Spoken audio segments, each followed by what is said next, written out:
The beginning of the end of an era. And it's not what you're thinking. Welcome to HBRV Lifestyle. They call me the Honey Badger because I give it to you straight and transparent about the RV business. And today we're going to talk about the ending or soon to be ending of the propane electric refrigerator in the RV business.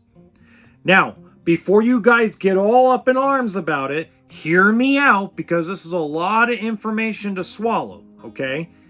But first off, this has been in the works for a while, okay? When we start talking about how refrigerators have kind of evolved in the RV business, we have to look at the fact that residential refrigerators were being put in diesel pushers over 20 years ago. But the difference in a diesel pusher compared to like a travel trailer or fifth wheel is there's a lot more power that can be generated through a generator that's on board. You have a charging system through the engine to do the house batteries and the chassis battery. Sorry, I'm blah, blah, blah. So anyway, this has been something where they've had a dedicated inverter, a dedicated circuit. You have, some of these diesels are putting 6 to 8 batteries on the coach. And this is before solar was as involved as it is now. Okay. And slowly but surely, they've moved it into fifth wheels. And now fifth wheels went through their problems where people were like, I'm not touching a residential refrigerator. I remember in 2013, Bighorn and Landmark had an option.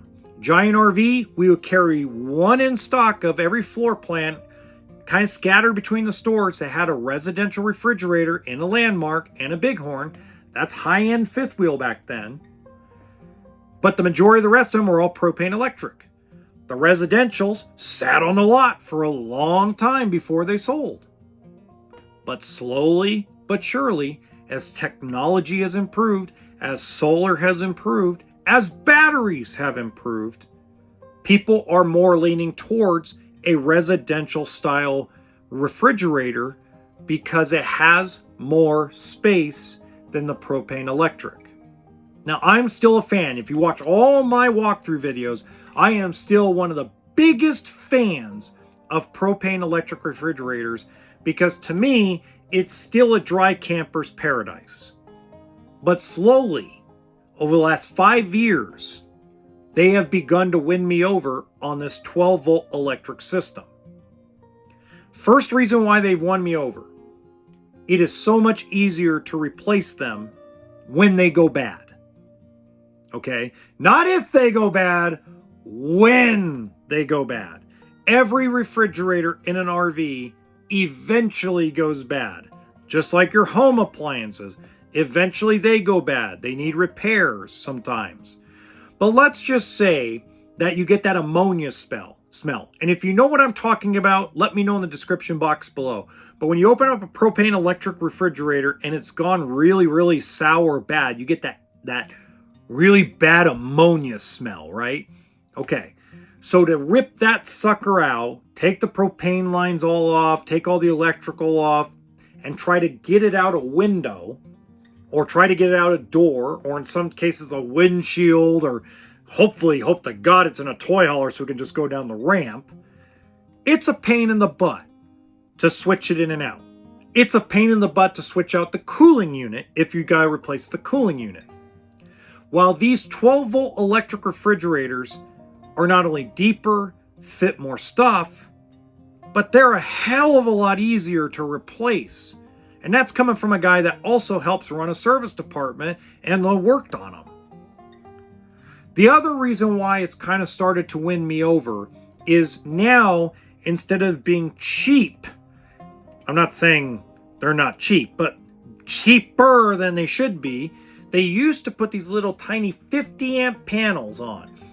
Cherokee Grey Wolf, oh my God, Cherokee Grey Wolf was the absolute worst manufacturer with 12-volt fridges for a long time because they put this little cheapy, terrible charge controller and they put it like on the frame out front. It was just horrendous. And then they had this little tiny panel and everybody would call me, this is 5-6 years ago, and call me and go, the refrigerator dies all the time. So here we go. We rip off the 50 amp panel, rip out the charge controller, and pay out of our own damn pockets as a dealership to put a proper system on. Now they're going to 190 to 220 watt panel with a minimum 20 amp charge controller. And now they're being set up and being told by the manufacturers, telling the dealers it's best with 2 batteries. Because a lot of times, most dealerships are only going to slap 1 battery on because that comes out of our pocket, not out of the manufacturers. So just realize, like, all the stuff we put on the trailer, if we have a starter kit, if we fill up the propane, when we put batteries on, hitches, that comes out of the dealership's pocket. The manufacturers do not pay the dealerships to get these things ready. Okay? And unlike the auto industry that actually does pay service departments to do it, the RV manufacturers don't. Okay? Now, where I'm going with this is this whole thing is supposed to wrap up by year model 2027. So we have about 2 years left. Now, disclaimer. This has been done before where somebody has told me they're going to eliminate something. Like somebody told me, oh, we're going to eliminate propane hot water heaters. And then they couldn't find an alternative. I'm not going to say they're going to completely cancel the idea. But what they may do is they may delay it. But more than likely, on the course we're currently on, by year model 2027, we will no longer have propane electric refrigerators in the majority of the industry. It's going to be 12 volt electric, or it's going to be full residential. Okay? If you have any questions, leave them in the comments section. Don't forget to hit, if you enjoyed this video, please don't forget to hit the like button, subscribe to the channel. Also in the description box below, you'll see a link to my merchandise store for all your shirts, hats, etc., all your accessories. And if you really want to get to know how RV loans work, click on that link right there and it'll take you to the playlist of all of my RV loan videos.